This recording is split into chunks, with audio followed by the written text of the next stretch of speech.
Hallelujah. Hallelujah. Hallelujah. Hallelujah ntambama. Glory be unto God. Hallelujah. Glory be unto God. Sibingelele ibandla. Sibingelele abafundisi, omama, obaba kanye nabantu abasha egameni lika Jesu. Sibingelele ne-Sunday school egameni lika Jesu. Sibingelele nababukeli egameni elihle lomfelo wethu Jesu Kristu waseNazaretha. Hallelujah. Siyambonga uNkulunkulu bathandekayo omenathi njalo egameni lika Jesu. Bathandekayo, angisenawo namagama okukhuluma ngokuba umama use eshumayelile uqedile. Hallelujah. Njengoba bengishilo siseza ngathi izwi lilele kuye, kepha wathi qha. Kepha siyambonga namhlanje uMoya Ingcwele osebenza ngendlela ehlukile, uMoya Ingcwele osebenza ngokungaqondi kwethu. Hallelujah. Ngokuba sincike kuye namhlanje egameni lika Jesu. Hallelujah. Ngizofunda kafushane bathandekayo bese siyathandaza bese siyakhululeka. Hallelujah. Isihloko sasekhaya se-House of Faith 2025 sithi depend on the word of God and be rooted unto him. Hallelujah. Be rooted kuye. Mina bathandekayo, isihloko engizohamba ngaso namhlanje sithi build your faith in Christ. Hallelujah. Build your faith in Christ. Bathandekayo, kubalulekile ukuba sikwakhele ukukholwa kwethu kuye uKristu Jesu. Hallelujah. Ngokuba yena uyikho konke empilweni zethu. If ever bathandekayo we depend unto him, we shall never go wrong. Nalapho bathandekayo sesiphelelwa ngamandla ngenxa ukuthi sikholwa nguye, sakhiwe nakuye. Yena uyasembathisa amandla njalo. Hallelujah. Ngokuba izwi bathandekayo lithi asihambi ngokubonwa kepha sihamba ngokukholwa. Namhlanje bathandekayo, njengoba ngithi build your faith unto Christ, ngithi bathandekayo, let's walk in faith. Sihamba ekukholweni sibheke kuye. Bathandekayo, sihamba ekukholweni ukuthi noma kukhona izimo eziphakathi kwethu kepha thina sisabheke kuye. Ngokuba uyisisekelo sempilo zethu. Yena owafika empilweni zethu wasithola phakathi kwezimo. Wasikhulula ngezwi lakhe, wasikhulula ngegazi lakhe, wasikhulula ngempilo yakhe ukuze sizokhululeka thina bese sakhelwe kuye. Hallelujah. Ingakho noma akhuluma nabapostoli athi kuleli dwala ngiyokwakha ibandla lami. Akathi kule dwala ngizokwakha amagama abantu, kepha ngizokwakha ibandla elami, ibandla elizokwenza intando eyami, le engizobe ngiyehlisele emhlabeni, labo abazohamba ngokukholwa. Bathandeka, simbonile noIsrayeli kuthi noma sekelunywe zinyoka, kepha ngenxa ukuthi bathi yakhani inyoka yethusi, bonke abayobheka kuyo ngokukholwa, lezi ezincane azisenamandla. Namhlanje bathandekayo, uma sisabheke kuye uKristu, sakhela ukukholwa kwethu kuye, sabambelela ezwini lakhe, asisoze saphazama. Hallelujah. If ever it happens, we shift our focus unto Christ, we shall collapse bathandekayo. Hallelujah. Uma singasusa amehlo ethu kuye sizowa bathandekayo. Hallelujah. Kepha namhlanje, let's fix our eyes unto Christ. Let's build our faith unto Christ. ngokuba sikholwa yilokhu esingakubonanga. Haleluya. Sikholwa yilokhu esingakubonanga. Haleluya. Kubalulekile bathandekayo ukuthi sikholwe nguNkulunkulu. Sikholwe phakathi kwesimo noma abantu bathandekayo sebekuwrite off, kepha wena yazi uNkulunkulu wakho, ukholwe nguye, ngokuba wena awusahambi ngokwenyama, wena awusahambi njengalelizwe, ngokuba awuseyona owalelizwe. Uma uNkulunkulu athi uma umuntu esekuKristu usizidalwa esisha, kusho ukuthi nenkambo yayizolo iyahlubuka kuwe. Lokho bekunamathelene nawe kuyasuka, for you have shifted your focus. Wabheka kuye uKristu, yena olithemba labantu. Haleluya. Simbonile bathandekayo nakuKorneliyasi kuthi kungekho umuntu owamshumayeza izwi, kepha wakholwa nguNkulunkulu engezwanga ngaye. Bathandekayo nangemsebenzi siyamkholwa uNkulunkulu, ukuze nasekufika umuntu azogcizelela lento yenzayo ngezwi lakhe, bese uba nobufakazi ngaye ukuthi ngikholwe nguye ngingakamboni, yena owazambula kimi kuqala. Kubalulekile bathandekayo ukuthi uKristu azambule kuqala empilweni yakho, ngaphambi kokuba uzofika umuntu ekutshele ngalo uNkulunkulu omkholwayo. Haleluya. Kholwa nguNkulunkulu namhlanje egameni likaJesu. Elithizwi bathandekayo, umama abeyivulile about uSamsoni, wayemkholwa uNkulunkulu, wayebeke nefocus yakhe kuye, athi as long as I live and as long as I depend unto God, I shall never fall down until I shift my focus unto Him. Uma ngingasusa amehlo ami nginako okunye, I shall collapse. Ukuzena namhlanje bathandekayo ungawe endleleni kaKristu, you need to focus unto Him. Ingako nasencwadini kaMateyu athi funani ubuso bami kuqala, konke kuzonezela. Yakhani ukukholwa kwenu kimi kuqala, so izinto ezizokwehlela kini they can be in a solid ground, ngokuba seniyamazi owehlisa izinto, ngoba seniyamazi uNkulunkulu wemfihlakalo, uNkulunkulu ozambula ngemsebenzi ebantwini, okuthi amazulu avela ngaye, yena owaziwa imvelo yonke. Haleluya. uNkulunkulu bathandekayo owaziwa nangamadimoni ukuthi unguNkulunkulu onjani. Uma bathandeka sokholiwe nguNkulunkulu, kuyakuba nophawu kuwe elakukwenza ukuthi wena uwehlukile, awufani nabanye. Yize akhona amabandla athi thina singamabandla kaKristu, kepha ngenxa ukuthi wena sokholiwe nguye, usofike nasesigabeni sokuthi lapho noma sebekushiye bonke, kepha uthi sekulungile noma ngasala nalo uNkulunkulu wami, ngoba ngikholwa nguye yedwa. Hallelujah. Hallelujah. Glory to God. Kholwani nguNkulunkulu namhlanje ntambama. Kholwani nguNkulunkulu owakholwa nguJobe, kuthi noma basebonile abantu, kepha athi mina owami uNkulunkulu ngiyakuzihlambulula kuye, ngokuba ukukholwa kwami kufuneka kungcwele kuye, ngokuba yena ungcwele kithi. Hallelujah.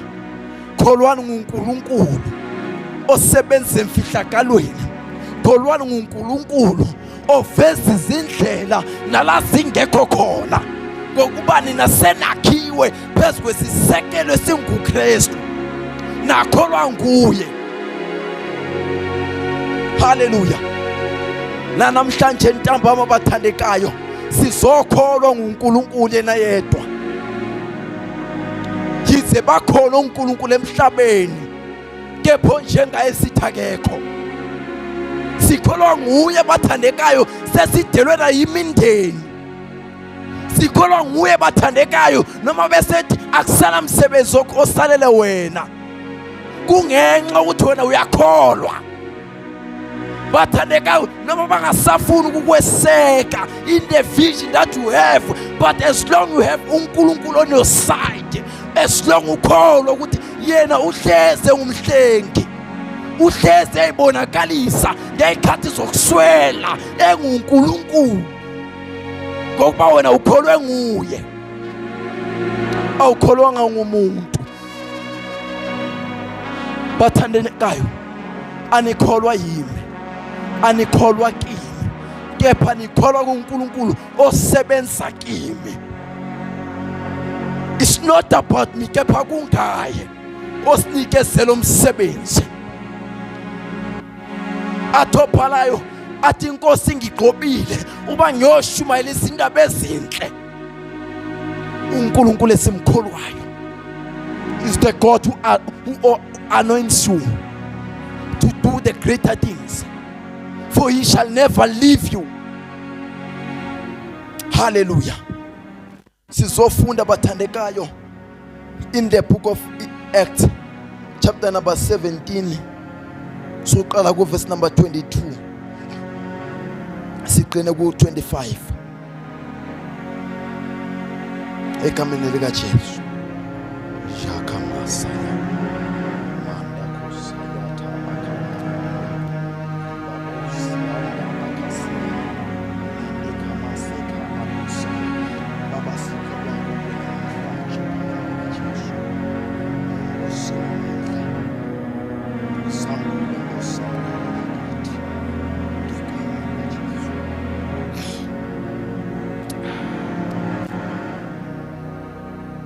Yefundeka ngalendlela bathandekayo.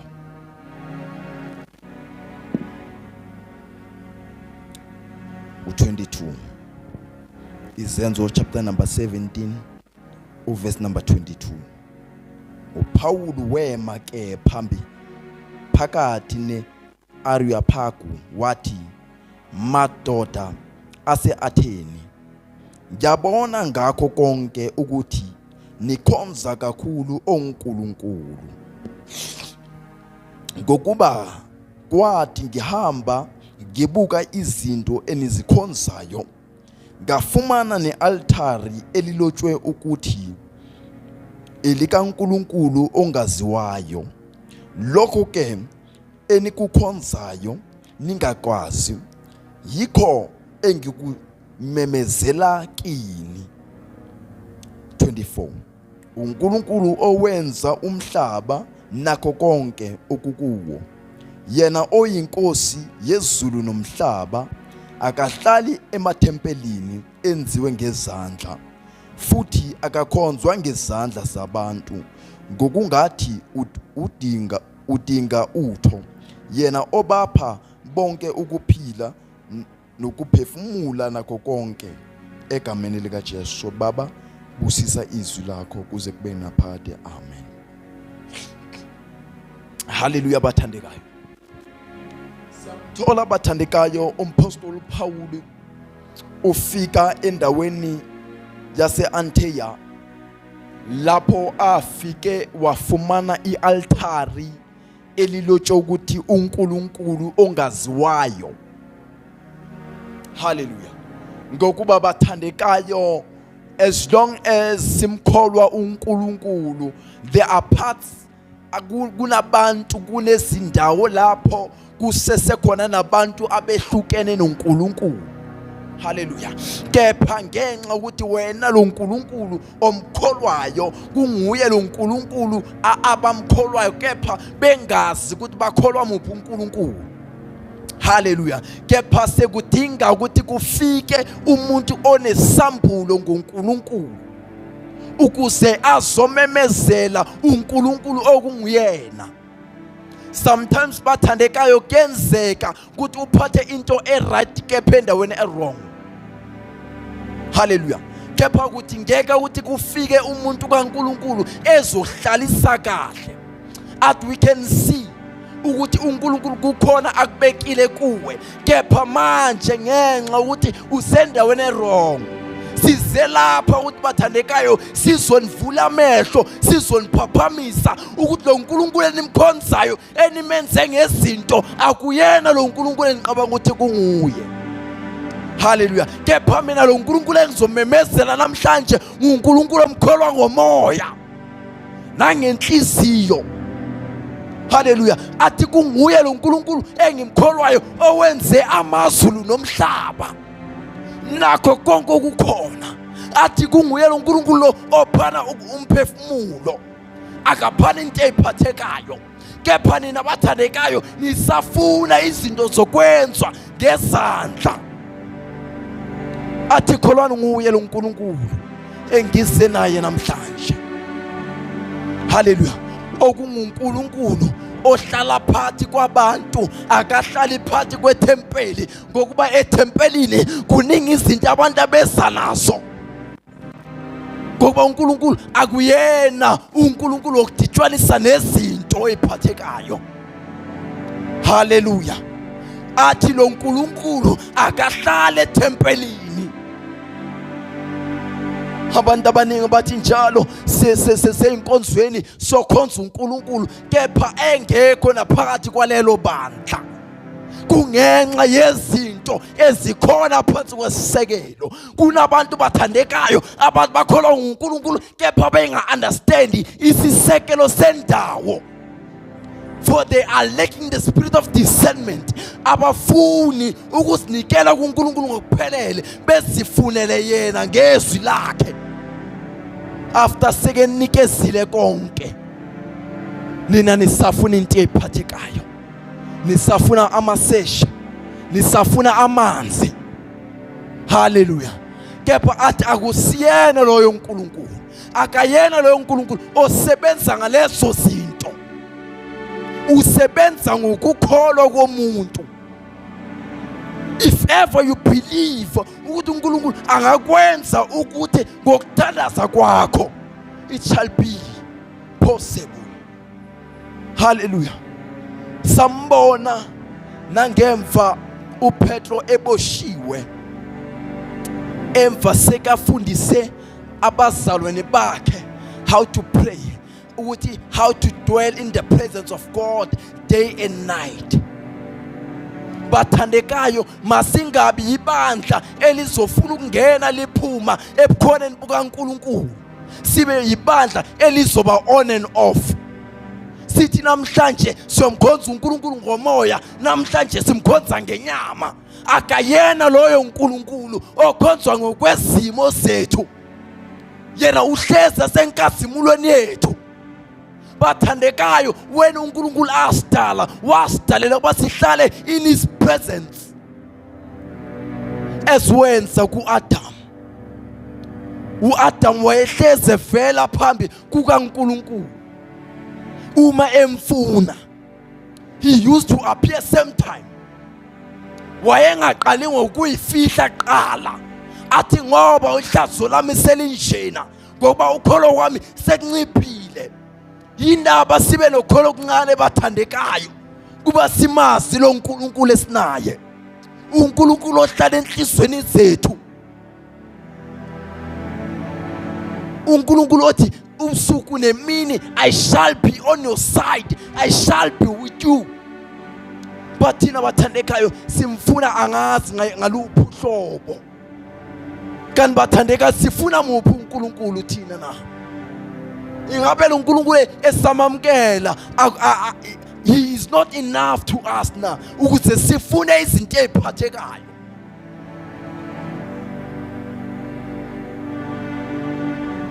Lapho bathandekayo, uma umpostoli Paul sekebonile zonke lezi zinto ezazigcwele yonke le ndawo, ngesikhathi ehambe esaveya before ezoshumayela izwi ukuthi kwenzakalane abantu kule ndawo, how do they conduct themselves, ukuthi ngesikhathi esithile benzani.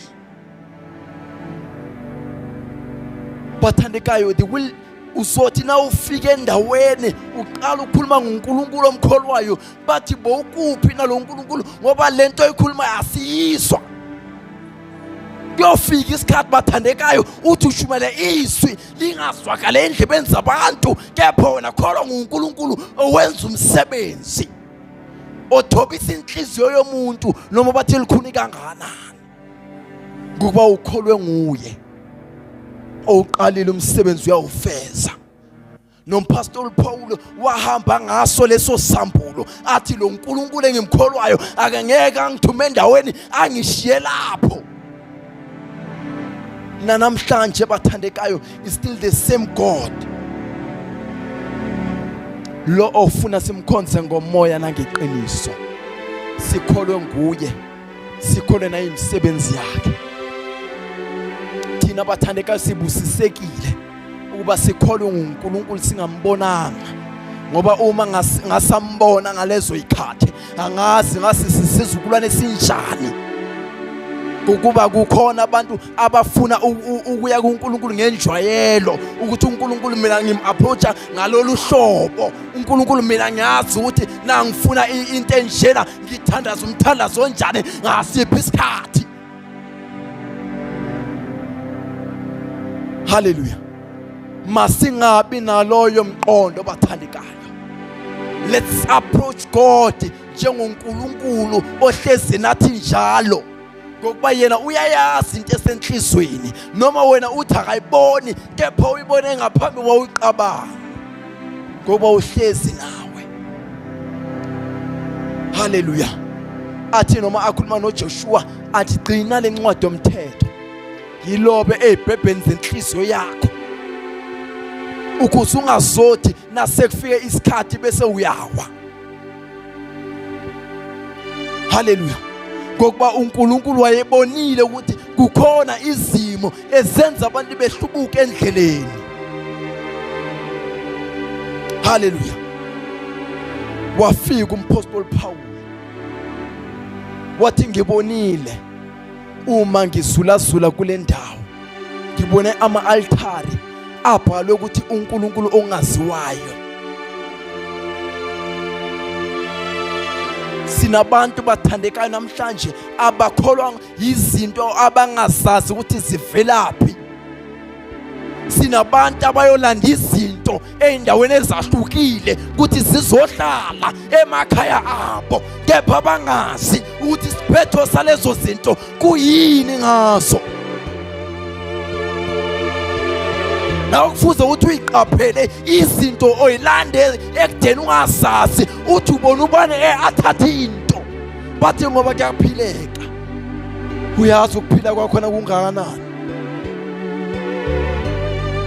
Ingabe uyakwazi na? Ingabe loyo muntu uyalala ebusuku uma wena solangazelela lokanako? Ngoba izwi lithi uma ungahalela into ikamakhelwane, for you don't know his suffering. Kholwa nguNkulunkulu namhlanje, kholwa nguNkulunkulu bathandekayo. Ufuna yena yedwa, athi funani ubuso bami okunye kuyolandela. Masingafuni izinto zakhe qala singamazi yena. Nompostoli Paul wazomemezela lento, athi ngiyalibona i-altari, kepha funani yena qala, okunye kuzela, okunye kuzobonakala endleleni ukuthi uzampula njani, ngoba ngeke azampula ngendlela azampula kimkuwe. Kholwa nguye, wakhe ukukholwa kwakho kuye uKristu.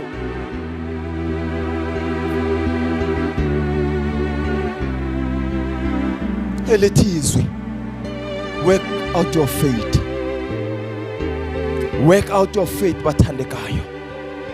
Asifane nalo mfelokazi owathi ngelinye ilanga ayo approacha umahluleli ukuthi ngiqela ubulungiswa, wayengabutholi, kepha wathi ngenxa loNkulunkulu engimkholwayo unguNkulunkulu wobulungiswa, uyakungenzela ubulungiswa. Wathi esethandazile njalo wase uyaya kumahluleli wathi mahluleli ngiqala ubulungiswa. Naye umahluleli waze wafika esikhathini la edineka khona, athi kanti lo owesifazane akasuki yini emehlweni ami? Kepha owesifazane wathi Nkosi, sengizofuna umusa kuwe, ngenzele umusa ngoba ngikholwe kuwe, ngizakhile kuwe, ngenzele umusa ngithola ubulungiswa. Inkosi yaze yamenzela ubulungiswa. Kholwa. Build yourself in Christ. Athi mama, know who you are in Christ. Ngeke wakwazi ukuzakha kuKristu ungazazi ukuthi ungubani. Masingaphili bathandekayo ngenxa yokuthi kuthiwa kuyaphilwa. Kepha let's know our identity in Christ. Uma izwi lithi abamamkela ababizwa ngabantwana bakaNkulunkulu baphiwa lawo mandla. Ngemva sophiwe amandla, unamandla ukuzakha kuye uKristu, upheleliswe. Okwayizolo ukwekele uthi focus, phambili I focus, for I work out my salvation day by day.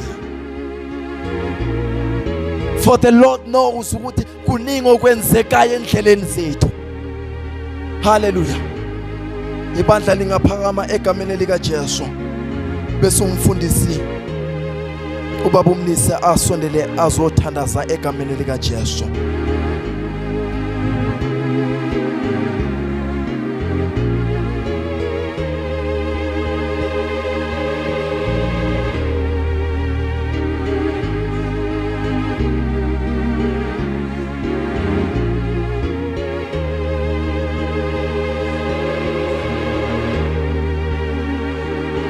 Siyabonga baba, siyabonga Somandla, siyabonga.